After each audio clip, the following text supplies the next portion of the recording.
Well, coming together and sharing special ceremonies is central to Aboriginal and Torres Strait Islander culture. And all Australians are being invited to be part of that ceremony with the opening of the latest national exhibition today at the National Gallery of Australia. Smoking ceremonies are as important now as they've been for thousands of years to clear bad spirits and offer a pathway ahead, a powerful form of ceremony. It's part of a new exhibition opening today at the National Gallery of Australia in Canberra. It looks at ceremony through multiple lenses, like the ancient marking of trees, also known as scarring, while exploring contemporary issues like land rights, fracking and land use, and maintaining culture, to looking at Australia's body politic and political representation. The ceremony continues to be an important part of our lives as Aboriginal and Torres Strait Islander people living in contemporary Australia. This is not something of the past, this is very much something of the now. Curated by Arrernte and Kalkadoon artist Hetti Perkins, ceremony is telling a number of stories. It looks at the way that ceremony is at the nexus of country, culture and community. It does that through 18 newly commissioned works by 38 First Nations artists from across the nation. Ceremony opens today and will run until the end of July. Well, Kelly Cole is from the Warramungu and Luritja nations and is the curator of Aboriginal and Torres Strait Islander art at the National Gallery of Australia in Canberra and joins us live there from Ngunnawal country. Yuma, good morning. This exhibition looks absolutely outstanding. What can we expect?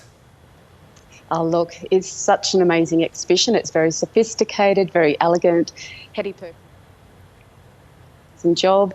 There's so many different mediums in this work. So right now I'm standing behind me is a beautiful painting by Mantua Nungala, but throughout this exhibition there's many different sculpture works, external works. We have a 1963 car floating on the lake. So there's so much to see. What's the story that you and the team led by Hetti Perkins are trying to tell here?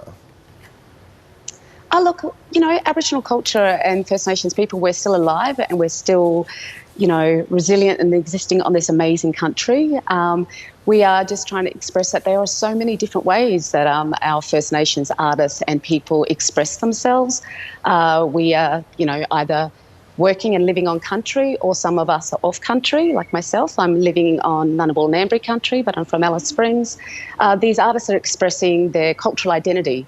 So right now, you're seeing amazing works from Western Australia, Wiradjuri artists that are also working with other sort of cross-cultural connections. And there is often a view or a conversation, Kelly, that Aboriginal and Torres Strait Islander culture is set in stone, that it's of a moment and is immovable. But I think that this collection puts that really clearly to rest, because what we're seeing here, I think in part, is that evolution of storytelling as well.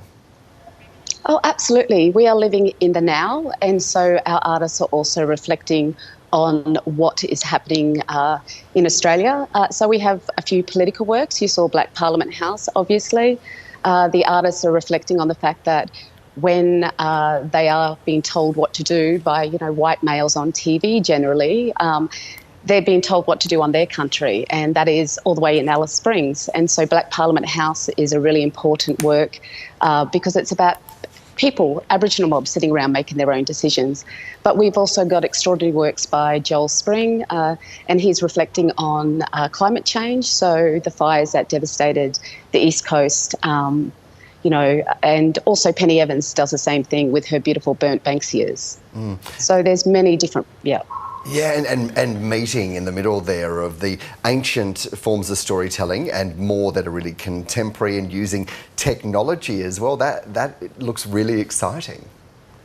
Sure. I mean, you've got the wonderful works by Paula and Matilda House, local Ngunnawal Ngambri elders, and then you've got the amazing work by Joel Bray, who is a multimedia work, and he's, living off country in Melbourne. He's a Wiradjuri man. He talks about when the rains come, the rains are coming from his Wiradjuri lands and, falling on Melbourne, and he sort of stands in that rain and feels like his country is touching him.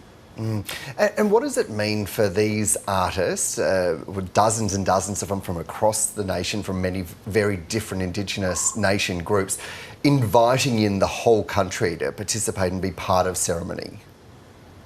Yeah, well, look, we had our opening last night. We had majority of our 38 artists here participating with us. And we had our own ceremony. You know, we talk about what is ceremony. It's about coming together and celebrating. And we want the rest of Australia and anyone who wants to come and see this exhibition to celebrate with us First Nations people. And the artists are just so excited by what's happening here. They're excited to be here and they're just loving their works in this big institution. So the National Gallery is a big concrete building, but once you walk inside and you get to see these artworks, this room here I'm standing in just sings. There's a vibration in this room. And I encourage people to come and be a part of that. I love that term you use, the vibration in the room. It's almost like you can feel being a part of that culture. You're very much in the business of capturing, preserving, protecting and sharing stories. Is there anything about this collection that surprised you? Look, you know, when you work in an exhibition like this, it's over a 2-year period, and so you start talking to your artists. Clearly, Hetti Perkins is the one who selected these artists, but when it comes together, you know, the different stories that happen within the space and the connection of the artworks. So again, right now I've got Mantua Nungala's work behind me, but you also see these beautiful ceramics by Mr. Carroll, who passed away. But these works connect because they tell a similar story. And then as you walk through this exhibition, each room has its own story to tell, but each story is, you know, First Nation story that's led through, and you're led through a beautiful journey right throughout this exhibition. Oh, I love that. Thank you for sharing so much of it with us this morning. Kelly Cole there from the Warramungu and Luritja Nations, Curator of Aboriginal and Torres Strait Islander Art at the National Gallery. Thanks again.